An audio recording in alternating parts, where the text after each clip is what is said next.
لاہور میں ایک بڑا دلچسپ واقعہ سامنے آیا، اور وہ واقعہ ہے کہ ایک فیکٹری کا اونر ہے، اس سے ایک خاتون نے کچھ قرض لیا، انہوں نے دے دیا،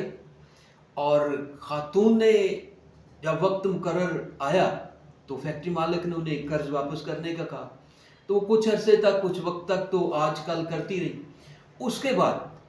انہوں نے ایک دن اچانک فیکٹری اونر کو فون کیا خاتون نے، اور انہیں کہتی ہیں کہ جناب آپ کے قرض کی واپسی کا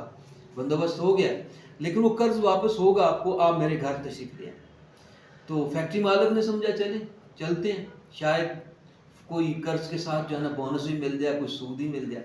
تو خاصا انٹرسٹنگ واقعہ یہ، اور اسے سبق بھی سیکھنا چاہیے۔ تو وہ فیکٹری مالک چلا گیا، انہوں نے بڑی عزت سے بٹھایا اس خاتون نے، اور چائے پلائی، پہلے کہا کہ چائے پئیں، اس چائے کے اندر اس نے نشہ آور جو ہے نا وہ ادویات ملا دی۔ تو فیکٹری مالک صاحب نے چائے پی اور ساتھ ہی انہیں وہ نشہ لے دے گیا۔ تو اس کا نتیجہ یہ ہوا کہ اس نے ایک اور خاتون کا بندوبست کیا ہوا تھا، تو اس کے ساتھ مل کے انہوں نے فیکٹری اونر کی کچھ نازیبا ویڈیوز جو ہے نا وہ ریکارڈ کی، بنائی، اور بعد میں ان کو ہوش دلایا تو ان کے سامنے رکھ دیا ہر چیز، کہ فیکٹری اونر کو کہا کہ جناب جو کچھ پاس ہے وہ بھی دے جائیں، اور موبائل بھی دے دیں، اور اس کے علاوہ بھی 5 لاکھ روپے جو ہے نا ہمیں مزید دے دیں، ادروائز آپ کی یہ نازیبا ویڈیوز جو ہیں وہ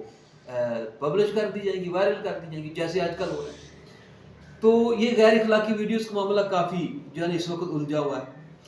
تو فیکٹری اونر بیچارہ شریف آدمی تھا، وہ خاصا پریشان ہوا، لیکن ایک عقل مندی کر گیا کہ وہاں سے نکلتے ہی اس نے چھپانے کے بجائے پولیس سے کانٹیکٹ کیا، کہ پولیس کو فون کیا، انہیں بتایا کہ جناب یہ ایشو ہو گیا، تو اب مجھے بتائیں اس معاملے کو کیسے حل کیا جائے۔ تو چونکہ ماڑا آدمی تھا نہیں، پولیس نے بات سنی، انہوں نے ریڈ کیا، وہ خاتون پکڑی گئی۔ تو پتہ چلا جی کہ وہ خاتون ایک نہیں ہے، 5 خواتین کا وہ گینگ ہے، جو اسی طرح کسی نہ کسی شخص کو پھنساتے ہیں